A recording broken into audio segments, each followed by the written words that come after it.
मिसाल बेमिसाल। और अब देखिए आपका अपना न्यूज़ 24 एक्सप्रेस नए अंदाज। नमस्कार, आप देख रहे हैं न्यूज़ 24 एक्सप्रेस और मैं हूं नेहा परिहार आपके साथ। आइए रुक करते हैं आज के बुलेटिन की ओर।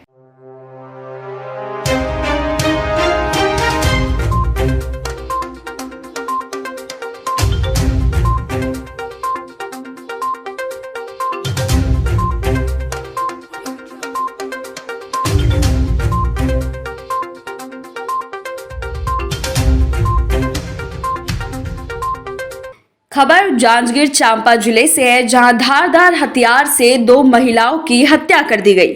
मृतक महिलाएं रिश्ते में सास बहू बताई जा रही है। आपको बता दें कि अज्ञात आरोपियों ने दिन दहाड़े इस घटना को अंजाम दिया है। हालांकि अभी तक अंजाम देने का कारण पता नहीं चला है। आपको बता दें कि बंद कमरे में दोनों शव मिले। वहीं मौके पर पहुंची पुलिस ने दोनों शव को अपने कब्जे में लेकर पोस्टमार्टम के लिए भेज दिया है और आगे की कार्रवाई शुरू कर दी है।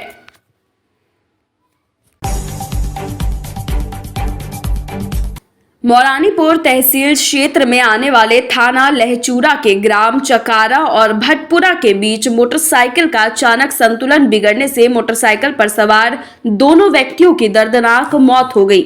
जानकारी के मुताबिक मोटरसाइकिल पर सवार सुरेश अहिरवार पुत्र खरगोले निवासी ग्राम टेहरका मध्य प्रदेश अपने साथी के साथ जा रहा था। तभी अचानक मोटरसाइकिल का संतुलन बिगड़ जाने से वह पेड़ से जाकर टकरा गई। पेड़ से टकराते ही मौके पर ही दोनों की मौत हो गई। वही घटना की जानकारी मिलते ही लहचूरा थाना पुलिस मौके पर पहुंची और दोनों शवों को कब्जे में लेकर पोस्टमार्टम के लिए भेज दिया और साथ ही आगे की कार्रवाई शुरू कर दी है। सूरज प्रसाद है। कहाँ से हैं आप? टेहर का।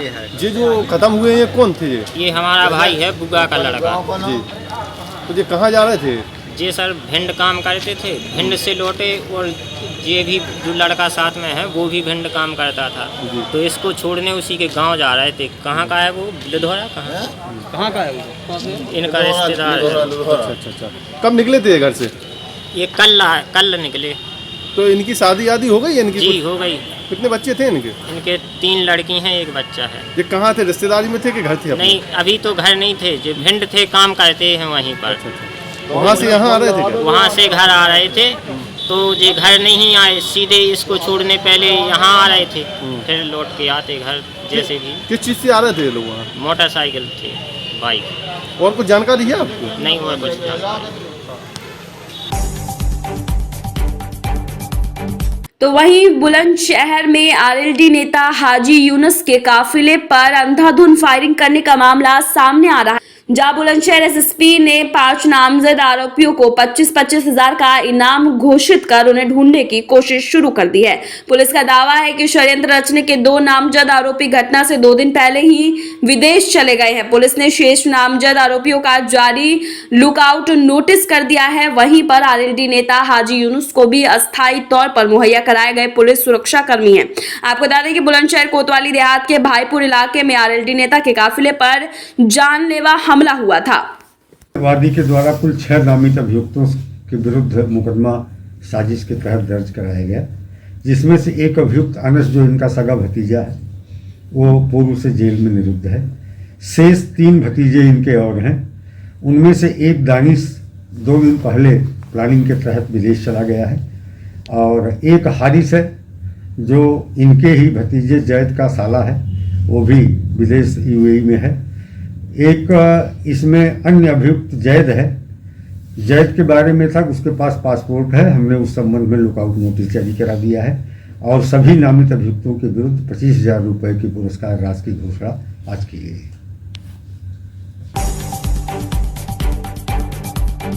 देवरिया के केडी मेमोरियल पब्लिक स्कूल शिवधरिया भलुअनी के प्रांगण में विद्यार्थियों को अंग्रेजी भाषा को सरल शब्दों में सीखने का कार्यक्रम आयोजित किया गया, जिसमें मुख्य अतिथि पाइनियर इंग्लिश क्लासेस के प्रबंधक श्री ब्रिजेश सिंह ने कार्यक्रम का शुभारंभ मां सरस्वती जी की प्रतिमा पर माल्यार्पण और दीप प्रज्वलित करके किया। कार्यक्रम की अध्यक्षता विद्यालय के संस्थापक विजय प्रताप शाही के सानिध्य में हुआ। उन्होंने अतिथियों का स्वागत स्मृति चिन्ह और अंग वस्त्र देकर किया। छात्र अंजलि यादव और काजल मदेशिया ने स्वागत गीत प्रस्तुत किया। इस अवसर पर आयोजित वाद विवाद प्रतियोगिता में सृष्टि चौबे और कृतिका वर्मा ने राजभाषा के रूप में अंग्रेजी शीर्षक पर अपना पक्ष रखा। वहीं प्रेसी मिश्र और पुनीता गुप्ता ने हिंदी सहित अंग्रेजी की एक बेहतर भाषा पर अपना पक्ष रखा। प्रतिभागियों को प्रमाण पत्र देकर पुरस्कृत किया गया। वहीं आपको बता दें कि लेखक ब्रजेश सिंह ने बताया कि कैसे अंग्रेजी को भी अन्य भाषाओं की तरह ही सरल शब्दों में सीखा और बोला जा सकता है। उन्होंने बताया कि अंग्रेजी सीखने के साथ साथ हमें अपनी संस्कृति और सभ्यता का भी मान रखना आवश्यक है। साथ ही उनके द्वारा लिखित अंग्रेजी की पुस्तक pioneer easy steps to learn English से कोई भी हिंदी भाषा व्यक्ति घर बैठे सरलता से अंग्रेजी सीख और बोल सकता है। Well, this book is very popular and gonna to be very creative and interesting for the readers who are especially interested to read English. Well, this book is for the students of rural areas who can't afford the high price to buy the books which are gonna to be for their studies and all. Well, this book is musical and magical. That means we have given many type of words that are very interesting, unique, and you don't need to read a lot of dictionaries, books and all to improve your English. This book is all in one. For the readers who are interested in reading English, this is like a diamond. You can say that it's a diamond for that readers who are interested in English. Well, we have noticed that in rural areas, the students can't afford a high fees of the following coachings, whatever are going in the towns, cities, etc. So they can read the book, and this book is written in very easy form and easy language. Well, I also belong to a school. I'm also a student, and I have noticed that in not my school, in all school, this is the situation of English, that there is not a teacher, not a single teacher who can teach us. In 1 year, the Inspector sir and my loving brother and sister, today I am tell about India speech. Good morning. The name of my country is India. India is very beautiful country. It lies in the continent of Asia. India is famous country all over the world. All over the world. The national language of India is Hindi. ग्रामीण अंचल के जो बच्चे हैं जिनके पास पैसा नहीं है 6,000 रुपया 7,000 रुपया, तो वो 350 रुपये की एक नॉर्मल सी किताब खरीद करके घर में बैठ के खुद सीख सकते हैं। तो मैं आपको बताऊं कि इसको कृपया करके सभी लोग जो भी जानने वाले हैं वो ख़रीदें और ख़ुद से सीखें।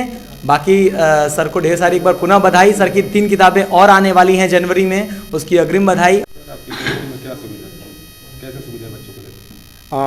देखिए, सबसे पहले तो आपके चैनल के माध्यम से मैं दर्शकों को बताना चाहूँगा कि बेटी बचाओ बेटी पढ़ाओ अभियान के तहत मैंने निर्णय किया है कि 1 जनवरी से अपने जनपद की बेटियों को, जो लोग भी अंग्रेजी लिखना पढ़ना बोलना चाहते हैं, सीखना चाहते हैं, वो बेटियां यहाँ आएँ। हमारी संस्था pioneer English classes tubewell colony में है। इसका हेड ऑफिस हमारा एक ब्रांच राघवनगर में भी है, और इस ब्रांच पे उन्हें मात्र 50% शुल्क पे अंग्रेजी का प्रशिक्षण दिया जाएगा। दूसरी बात, जो भी जिला जांजगीर चांपा में फरसवानी गांव के किसानों ने चक्का जाम किया। अपने गांव में धान खरीदी केंद्र खोलने की वो मांग कर रहे हैं। आपको बता दें कि डबरा खरसिया मुख्य सड़क पर ये जाम प्रदर्शन किया गया।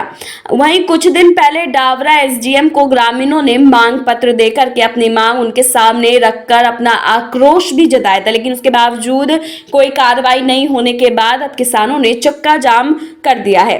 उन्होंने कहा है कि अपने गाँव में धान खरीदी केंद्र खोले जाने के लिए ये प्रदर्शन किया जा रहा है। वहीं खरसिया डाबरा मार्ग में लगभग 2 घंटे तक ये जाम किया गया। वक्त हो चला है एक छोटे से ब्रेक का, फिर मुलाकात होगी ब्रेक के बाद।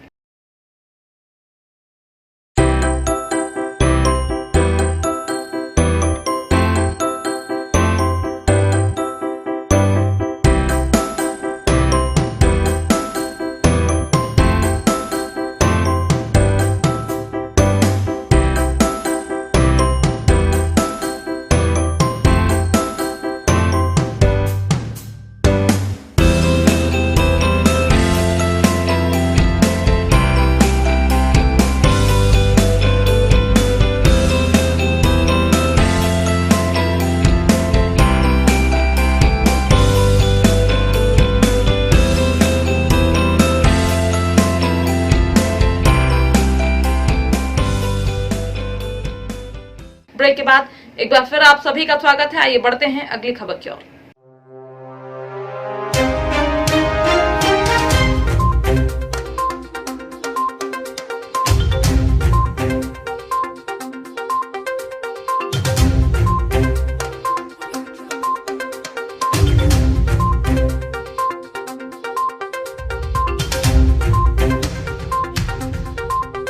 मध्य प्रदेश में नियम के विरुद्ध चलने वाले वाहन चालकों के खिलाफ आरटीओ विभाग और यातायात पुलिस द्वारा संयुक्त रूप से कार्रवाई की गई। शाहजहांपुर धोबी चौराहे पर मंगलवार को सुबह से ही आरटीओ विभाग और यातायात पुलिस द्वारा संयुक्त रूप से कार्रवाई की गई। वहीं आरटीओ एपी श्रीवास्तव ने बताया कि नियम के विरुद्ध वहां चलाए जाने वाले वाहन चालकों पर कार्रवाई की गई है। वहीं उन्होंने कहा कि वाहन चलाने समय चालक वाहनों के जरूरी कागजात कंप्लीट रखे। सरकारी आदेश के अनुसार अब बिना परमिट और बिना गाड़ी के कागजात वाले वाहन पर कार्रवाई के निर्देश आए हैं। साथ ही अब जो वाहन आरटीओ द्वारा वाहन पकड़े जाएंगे वह आपको कोर्ट से छुड़वाना पड़ेगा। इसलिए अब वाहन चलाने के पहले अपने वाहन से संबंधित सारे कागजात कंप्लीट साथ रखें, नहीं होगा तो आगे भी कार्रवाई की जाएगी। माननीय उच्च न्यायालय जबलपुर द्वारा अभी जो निरंतर ऑटो पर कार्रवाई किए जाने के निर्देश दिए वो कार्य में माननीय वरुण नायक महोदय जैन साहब के द्वारा पूरे प्रदेश में अभियान चलवाया जा रहा है।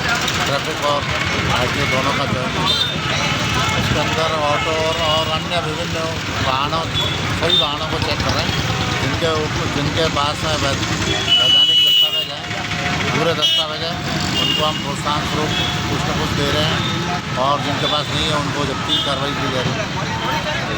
अभी एक वाहन मिला है बिना दस्तावेज का, उसको हमने कोतवाली में पहुँचा दिया है। बाकी अभी कार्रवाई निरंतर चल रही है। कितने लोगों के सर आज चालान बनाए गए?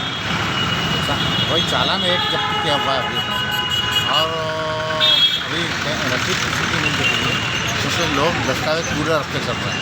जिन रख के चल रहे हैं उनको हमने छोड़ा, उनको प्रोत्साहन स्वरूप कुछ दिए रखा, और जो नहीं है वो जैसे ये 2 ऑटो खड़े हैं, ये इनके भी ड्राइवर गायब हो गए हैं तो इनको भी हम सीज करने के लिए खड़े हुए हैं।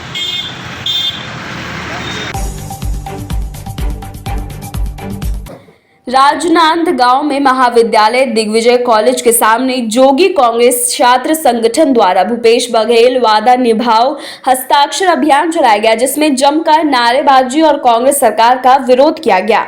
छत्तीसगढ़ की सरकार को वादा याद दिलाया गया। वहीं छत्तीसगढ़ में कांग्रेस सरकार सत्ता में आने से पहले अपने घोषणा पत्र में प्रत्येक बेरोजगार युवाओं को 2500 रुपए प्रति माह देने की घोषणा कर रही है, जो कि 3 वर्ष पूरा हो चुका है, लेकिन अभी तक के बेरोजगारी भत्ता नहीं मिला है। 2500 प्रति माह के दर से वर्तमान में प्रत्येक बेरोजगार युवा 90,000 हो चुका है, लेकिन अभी तक छत्तीसगढ़ सरकार को इसकी सुध नहीं है। देखिए रिपोर्ट। विगत कुछ वर्षों से मैं देख रहा हूँ, जब मैं खुद अपने कॉलेज की पढ़ाई कर रहा था तब से NSUI और ABVP करके भाजपा और कांग्रेस द्वारा एक संगठन चलाया जाता है। तो उसमें मैंने यही पाया है कि चुनावी रैलियों में भीड़ बढ़ाने के लिए शिक्षित छात्रों को उनकी पढ़ाई छोड़वा के ले जाते हैं वहाँ पे और बढ़ाते हैं भीड़, कि उनकी भलाई के लिए कुछ कार्य नहीं करते। हर छात्र, चाहे वो BSc वाला हो, चाहे वो BCom वाला हो, चाहे वो आर्ट्स, तो सबका एक उद्देश्य है, और उस उद्देश्य से भटकाने के लिए तो मेरा सीधा ये है कि हमारी तरफ से राजनांदगांव अजीत जोगी छात्र संगठन की तरफ से एक हेल्पलाइन नंबर छात्रों के लिए जारी किया जाएगा, जो कि हमारे छात्र संगठन के शहर अध्यक्ष उदित हरिहरनो जी का नंबर होगा, जिसमें कभी भी किसी भी समय किसी छात्र को जो बाहर से आते हैं और यहाँ के हैं, कभी भी तकलीफ़ होगी और इनके पास कॉल जाएगा तो हमारे लोग यहाँ पे उनको सुविधा दिलाने के लिए, उनकी मदद करने के लिए उपलब्ध रहेंगे। और वो नंबर मैं आपके माध्यम से लोगों तक पहुँचाना चाहता हूँ। 7000107535, ये उदित हरिहरनो जी का नंबर है। किसी भी छात्र को किसी भी तरीके की कोई भी समस्या कॉलेज संबंधी होगी, उसको बुक से लेके चाहे उसके एग्ज़ाम में लेके, और कभी कभी इनके ऊपर आरोप भी लगता रहा है दोनों छात्र संगठनों NSUI ABVP के ऊपर कि पैसा लेके एडमिशन करवाने वाला, ये भी बीच में बात उठी थी। तो इस तरीके की धांधली के लिए भी हमारा एक अलग से टीम गठित किया जाएगा, जिनके ऊपर कार्रवाई की मांग की जाएगी आदरणीय CM साहब से। जनता जोगी कांग्रेस द्वारा हस्ताक्षर मिशन चलाया जा रहा है, आप जोगी कांग्रेस के शहर अध्यक्ष हैं। देखिए सर, बड़ी मेहनत से माँ बाप पैसा कमा के हम बच्चों का कॉलेज फ़ीस भरते हैं, और भूपेश बघेल जी आज सीट पर बैठे हुए हैं, बड़े अच्छे अच्छे वादे किए थे। लोग कॉलेज वाले बड़े तकलीफ़ में है कि 2,500 रुपये प्रति महीना बेरोज़गारी भत्ता उनको प्रदान किया जाएगा करके, लेकिन इस परेशानी में हम सब ध्यान दे ही नहीं पा रहे हैं और वो पैसा आकर भी कहीं और चला जा रहा है। तो हम यह हस्ताक्षर अभियान उसी लिए चला रहे हैं कि वो जो 90,000 रुपये अभी तक का आ चुका है और वो सरकार के खाते में है, लेकिन हम आम जनता के जो बच्चे हैं, छात्र हैं, उनके खाते तक बरोबर पहुंचा नहीं है। वो उनको बरोबर मिलना चाहिए, उनके हक का पैसा है, इसलिए हम यह हस्ताक्षर अभियान चला रहे हैं। और आगे भी बहुत सारी हमने तैयारी की हुई है, नए हम छात्रों के लिए सुविधा। आज उद्देश्य आज क्या प्रदर्शन किया जा रहा है जोगी कांग्रेस द्वारा? अजीत जोगी छात्र संगठन के द्वारा पूरे प्रदेश में भूपेश बघेल वादा निभाओ हस्ताक्षर अभियान चलाया जा रहा है, जिसके तहत आज हम लोग हमारे राजनांदगांव के दिग्विजय कॉलेज पहुंचे हुए हैं, जहां हमारा छात्रों के समक्ष अपनी मांग को रखना है और उनका समर्थन लेना है। हमारी प्रमुख मांगे हैं कि भूपेश बघेल जी ने चुनाव के पहले जन घोषणा पत्र लागू करते हुए वादा किया था कि उनकी सरकार बनेगी तो सभी युवा बेरोजगारों को 2,500 रुपये बेरोजगारी भत्ता दिया जाएगा। चूँकि आप सभी जानते हैं कि पूरे 3 साल हो गए, आज तक किसी भी बेरोजगार को 1 रुपये नहीं मिला है। तो हमारा मांग है कि 2,500 रुपये बेरोजगारी भत्ता दिया जाए, विगत 3 साल का 90,000 रुपये एक मुश्त प्रदान किया जाए। साथ ही हमारे ST, SC और OBC के जो छात्र हैं उनको 30,000 रुपये प्रति वर्ष छात्रवृत्ति प्रदान किया जाए। इस 3 मांगों को लेकर हमारा जो हस्ताक्षर अभियान चल रहा है उसमें छात्रों का समर्थन लेने आए हैं। अभी हम छात्रों से समर्थन लेंगे, हस्ताक्षर कराकर जो पूरे प्रदेश में 1 लाख छात्रों का लक्ष्य रखा गया है उसको CM साहब को सौंपेंगे और मांग करेंगे कि छत्तीसगढ़ के छात्र युवा बेरोजगार अपना अधिकार चाहते हैं, आप उनको पूरा करिए। आपकी मांगे पूरी नहीं होने पर आप क्या करेंगे? अभी तो हमारा समर्थन लेने का अभियान चल रहा है। अभी हम पूरे प्रदेश में दौरा करके छात्रों का समर्थन लेंगे, माननीय मुख्यमंत्री जी को सौंपेंगे। यदि उसके बाद भी हमारी मांगे पूरी नहीं होती है तो जनता कांग्रेस छत्तीसगढ़ जे और अजीत जोगी छात्र संगठन के द्वारा पूरे जोर शोर से आवाज़। तो वहीं जांजगीर चांपा जिला के मुलमुला थाना क्षेत्र के नरियरा गांव के शासकीय शराब दुकान के गार्ड की हत्या की गुत्थी सुलझ गई है। मुलमुला पुलिस ने मामले में भैंसो गांव के धर आशीष सिंह को गिरफ्तार कर लिया है। आरोपी ने शराब पीने के नाम से देर रात शराब दुकान जाना और शराब नहीं मिलने पर गार्ड की हत्या करना स्वीकार किया है। पुलिस ने आरोपी को गिरफ्तार कर न्यायिक हिरासत में भेज दिया है। आपको बता दें कि 23 नवंबर को मुलमुला थाना क्षेत्र के नरियरा शराब दुकान में गार्ड महेश्वर सक्सेना की हत्या के बाद 24 घंटे से अधिक समय परिजनों ने नेशनल हाईवे में चक्का जाम किया था और आरोपियों की गिरफ्तारी के साथ मृतक के परिजनों को मुआवजा और नौकरी की मांग की थी। दिन और रात बाहर चक्का जाम के बाद जिला प्रशासन ने मृतक के परिजनों को मुआवजा और पेंशन के साथ बच्चों की शिक्षा के लिए जिम्मेदारी ली, लेकिन अंधे कत्ल की गुत्थी को पुलिस के लिए चुनौती से कम नहीं था। पुलिस अधीक्षक प्रशांत ठाकुर ने इस मामले की जांच के लिए शक्ति थाना प्रभारी की अगुवाई में टीम बनाई और टीम ने CCTV फुटेज और साइबर जांच में कुछ जानकारी हासिल की और संदेही आशीष सिंह के विषय में पामगढ़ थाना से जानकारी ली। भैंसो गांव निवासी आशीष सिंह चोरी और अन्य मामले में लिप्त रहा है और शराब का शौकीन है। पुलिस टीम ने आशीष सिंह को हिरासत में लेकर पूछताछ की, जिसमें आरोपी आशीष सिंह ने 22 नवंबर की रात शराब दुकान पर जाकर शराब की मांग की, लेकिन गार्ड की ड्यूटी में तैनात महेश्वर सक्सेना ने दुकान बंद होना बताकर कमरे के अंदर गाली गलौज करता रहा, जिससे आक्रोशित होकर शराब दुकान का दरवाजा तोड़ना और अपने पास रखे चाकू और लोहे की रॉड से मारने की जानकारी दी। पुलिस ने आरोपी से बाइक और घटना में उपयोग किए गए हथियार को जब्त कर लिया और आगे की कार्रवाई शुरू कर दी है। थाना मुलमुला के अंतर्गत दारू शराब केंद्र में महेश्वर सक्सेना नाम के गार्ड की हत्या कर दी गई थी, जिससे काफ़ी ज़्यादा स्थिति में निर्मित हो गई थी चक्का जाम की। इस पूरे पहलुओं पर विशेष टीम गठित गई। साइबर सेल और स्पेशल टीम के द्वारा एक आरोपी आशीष कुशवाहा भैंसों का निवासी, जो पूर्व में भी इस पर अपराध पंजीबद्ध हुआ था और ये शराबी और आपराधिक प्रवृत्ति का व्यक्ति था। घटना दिनांक को मृतक से उसके साथ दारू पीने के नाम से उनको रात्रि में मांगा गया, जिस पर उन्हीं पर मौके पर भी उनके विवाद हुआ और विवाद पर अपने रखे हुए धारदार हथियार से उसकी हत्या कर फरार था।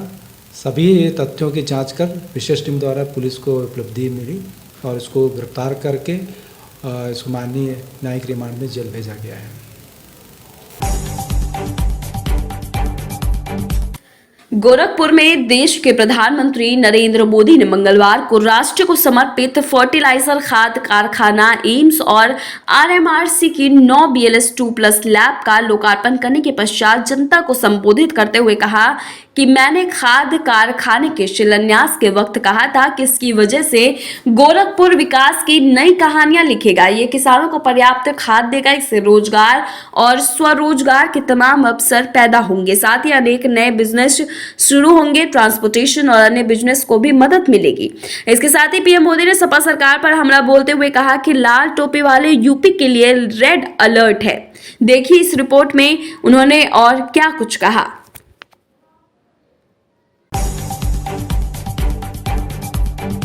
आज देश में छत्तीसगढ़ विकास मॉडल की चर्चा जोरों से हो रही है, क्योंकि आज जिस फर्जी गुजरात मॉडल को लेकर मोदी जी ने देश की जनता के साथ छल किया, उससे देश की जनता बेहद नाराज है। ये कहना है छत्तीसगढ़ के मुख्यमंत्री भूपेश बघेल का। भाजपा की सरकार ने न सिर्फ केंद्र में बल्कि राज्यों में भी जनता की भावनाओं के साथ छल किया है। इसके साथ ही मुख्यमंत्री ने कहा कि उत्तर प्रदेश में किसान, युवा, व्यापारी, प्रतियोगी परीक्षा देने वाले बच्चे, माताएं, बहनें, हर कोई इनकी सरकार से त्रस्त और परेशान है। इनके पास प्रदेश के लोगों के विकास के लिए कोई रोड मैप नहीं है। उत्तर प्रदेश में किसान भाई खाद के लिए लाइन में लगे अपने प्राण त्याग दे रहे हैं। कई किसान कर्ज की वजह से आत्महत्या को मजबूर हो रहे हैं। दलितों के साथ आए दिन अपराध हो रहे हैं। पुलिस थाने में हत्या और बलात्कार जैसी जघन्य घटनाएं हो रही है। जो बच्चे दिन रात एक करके मेहनत कर प्रतियोगी परीक्षा की तैयारी करते हैं, जब परीक्षा देने जाते हैं तो पता चलता है कि पेपर लीक हो गया है। जितनी भी भर्तियां निकली वे सब भ्रष्टाचार की भेंट चढ़ गई है। ये सब कुछ कहना है छत्तीसगढ़ के मुख्यमंत्री भूपेश बघेल का। उन्होंने इस जनता को संबोधित करते हुए प्रधानमंत्री नरेंद्र मोदी सहित भाजपा सरकार को आड़े हाथों लेते हुए ऐसी कई तमाम बड़े बयान दिए हैं। आइए देखिए इस रिपोर्ट में उन्होंने और क्या कुछ कहा।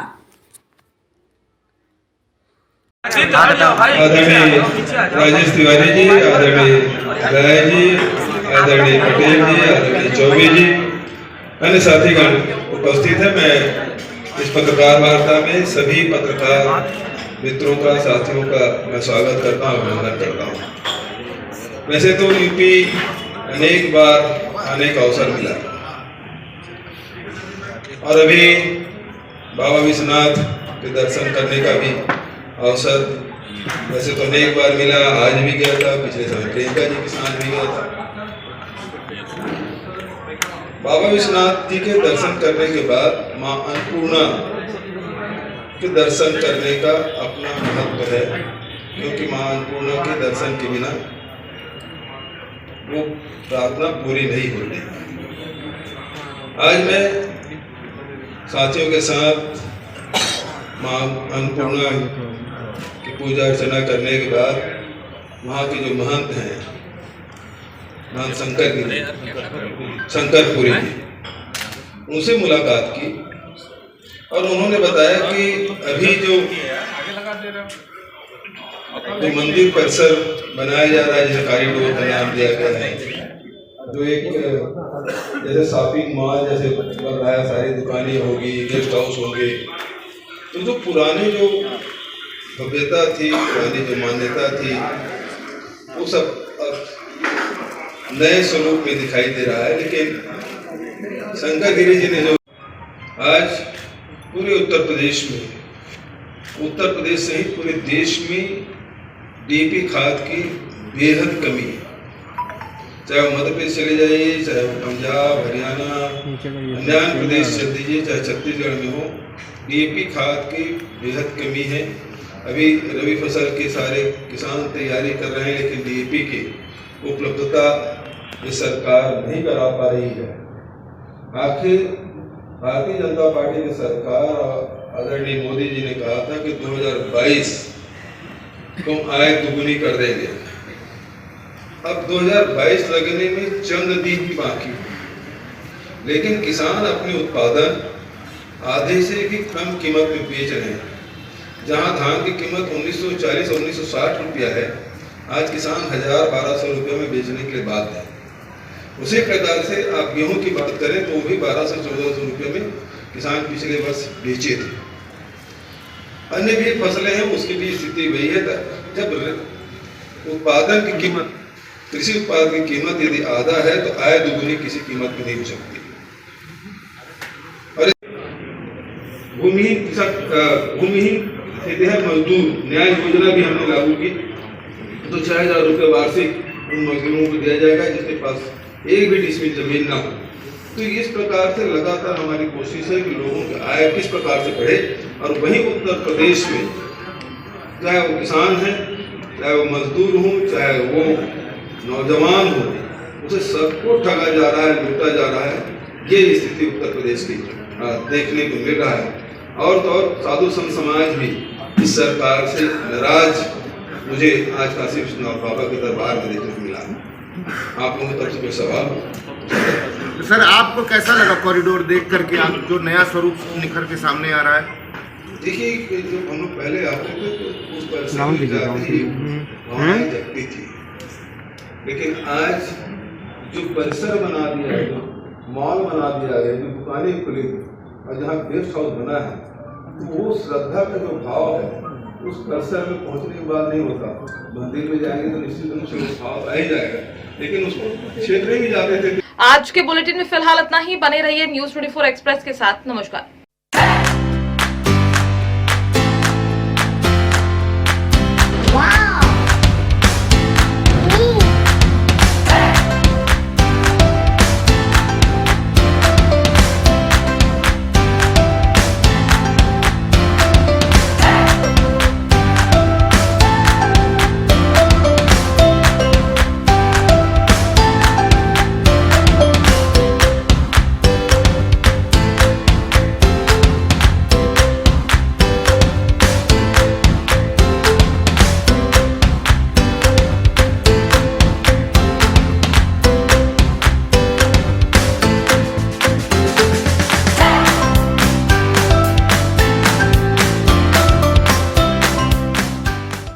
एक्सप्रेस के 2 साल बेमिसाल।